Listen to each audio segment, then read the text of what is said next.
sweeties, how are you doing? Welcome to Seminaria. Thank you so much for the support. Hope you all are doing good. I am seeing a video from this man, and all I can say is that I know very well that all is not well in his kingdom, because I don't know how they do this. All these black conservatives and all that, how they wake up to blame their own community for something that got nothing to do with them.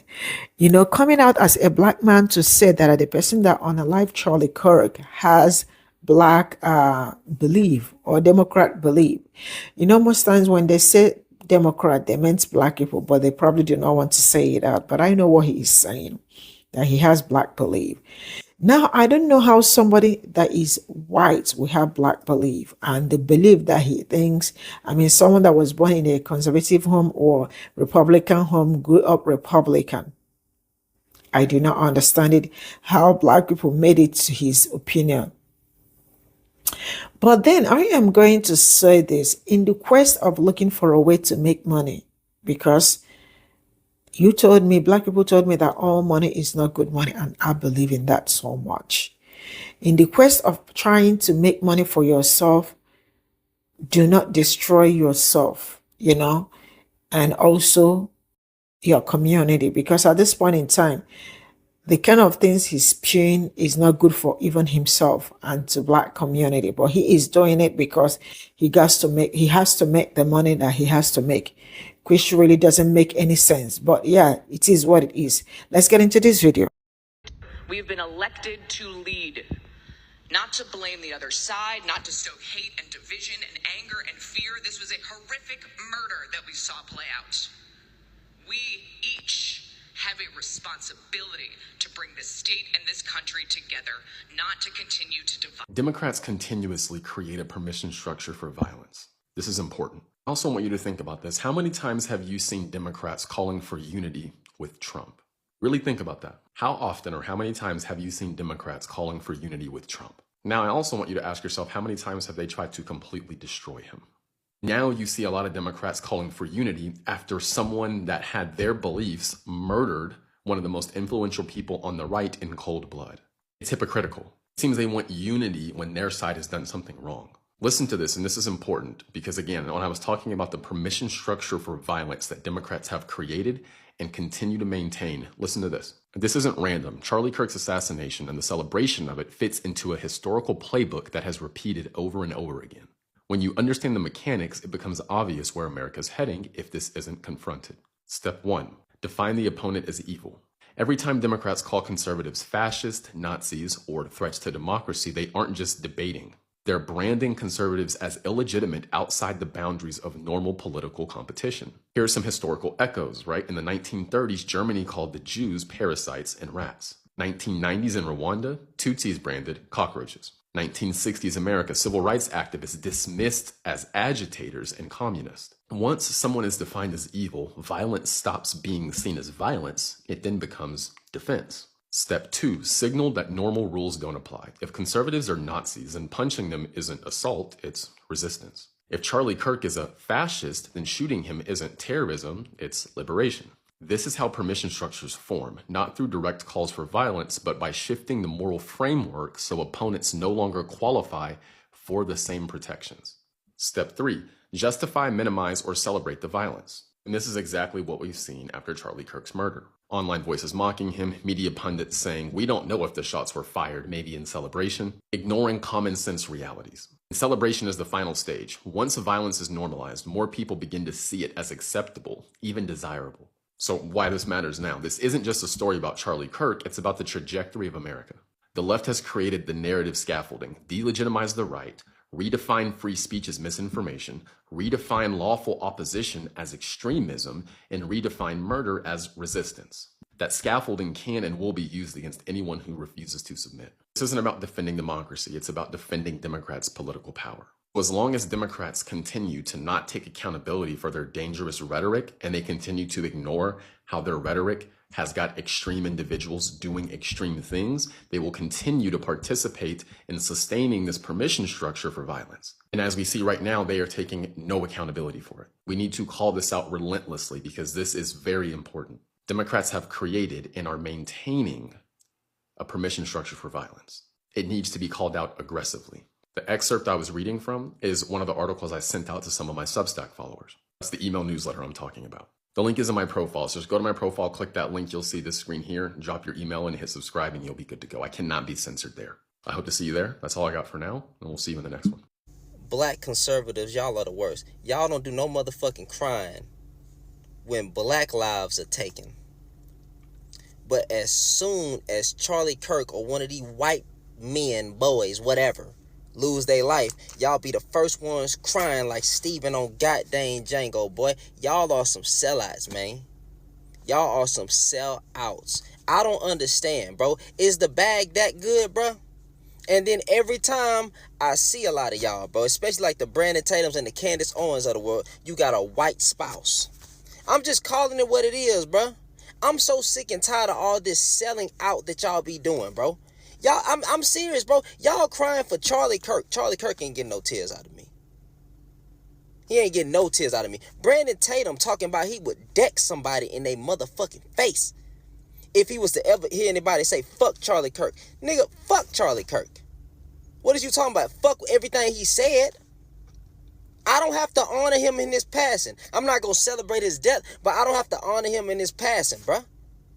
But you're willing to punch a person in their face for calling them out on this BS.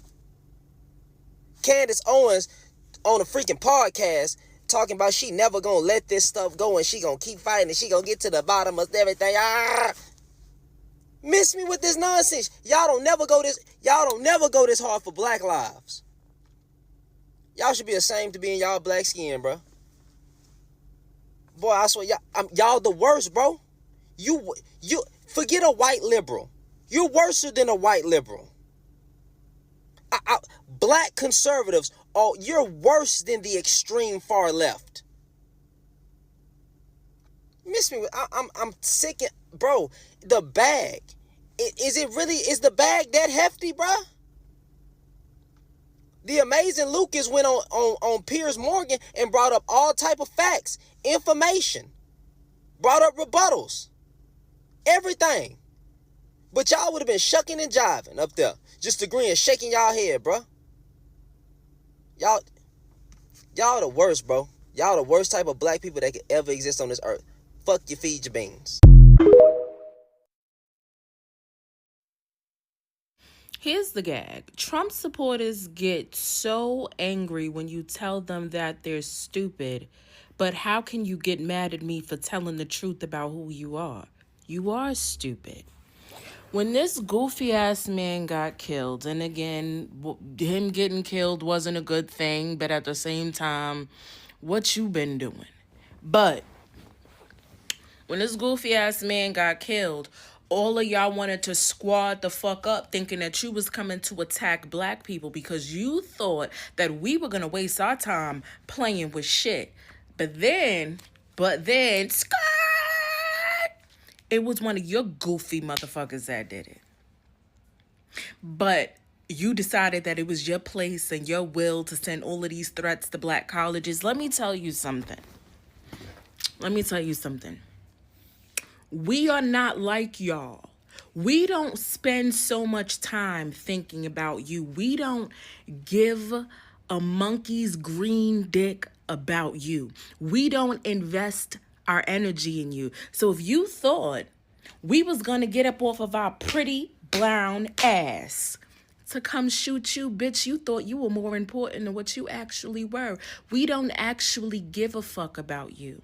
It's you constantly, steadily, slow throating us. You take our phallus and you drop it so deep down your orifices that you can't breathe. You're obsessed. We don't think about you in this way. You've never, ever, in any reality, been important enough to us for us to come chase you, find you, or even listen to your rhetoric. You thought one of us was going to sit in that crowd with all of that stupid sloshing around, all of you motherfuckers slow throating our dick,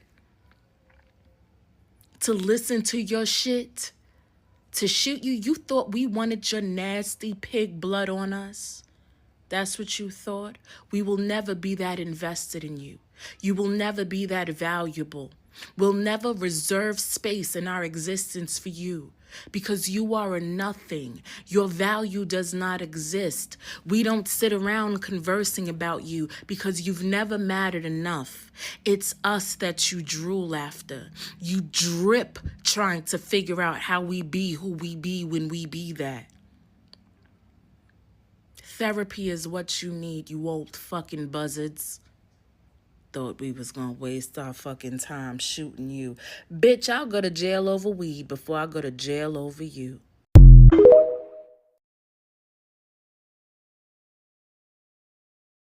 This is all I got from this video. And when you see a grifter, you absolutely will know a grifter is a grifter. This is absolutely nonsense. On a very serious note, I am not going to lie to you. You see this young man, one thing I know for sure is that they will not pick you. They haven't even picked Candace Owens, so why would they even pick you?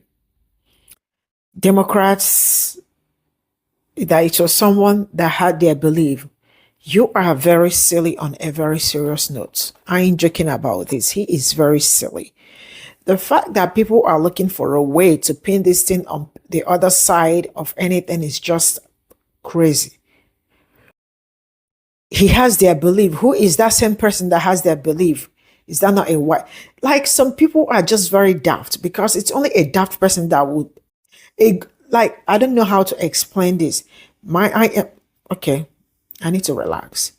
Now let me calm down. Last I checked, this young man is a white boy, right? The mother is white, the father is white, and they are quote Republican. They are not in any way Democrats or related to maybe black people, because when they say Democrats, they meant black people. And mind you, he is a black man, but then a whitewashed black man, right? So I am asking someone that was built or someone that was raised in a Republican foundation, how come he has Democrat or black ideas or belief and all that?